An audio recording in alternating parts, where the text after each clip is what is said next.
Hello buddies, welcome back to Jo recipes. రోజు మనం తినే ఆహారంలో ఆకుకూరలు తప్పకుండా ఉండేలా చూసుకోవడం చాలా ఇంపార్టెంట్.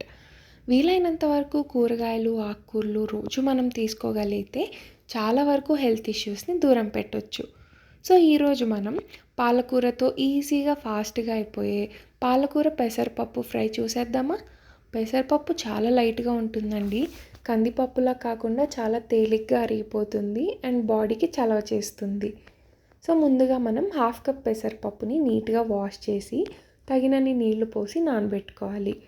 ఏ పప్పు అయినా మనం వండే ముందు నానబెట్టుకొని తర్వాత వండితే డైజెషన్ ఈజీగా అవుతుందండి అండ్ గ్యాస్ లాంటి ప్రాబ్లమ్స్ కూడా రాకుండా ఉంటాయి. ఇక్కడ నేను 2 కట్టల పాలకూర తీసుకున్నాను.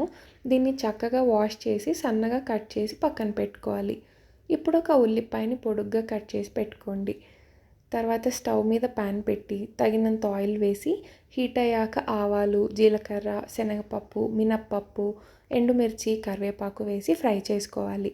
అవి కొంచెం ఫ్రై అయ్యాక కట్ చేసి పెట్టుకున్న ఉల్లిపాయ ముక్కలు కూడా వేసి అవి మగ్గడానికి కొద్దిగా ఉప్పు వేసి కలిపి ఒక 2 నిమిషాలు మూత పెట్టి మగ్గించుకోండి.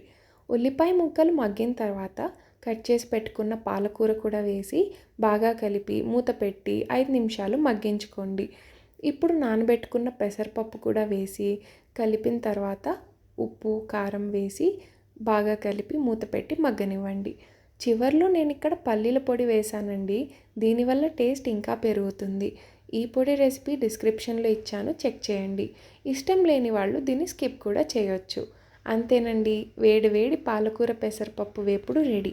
దీన్ని మనం రైస్లోకి సైడ్ డిష్లా తీసుకోవచ్చు లేదా డైరెక్ట్గా నెయ్యి వేసుకొని కలిపి తిన్నా చాలా బాగుంటుంది. రోటీ, చపాతీల్లో కూడా మంచి కాంబినేషన్.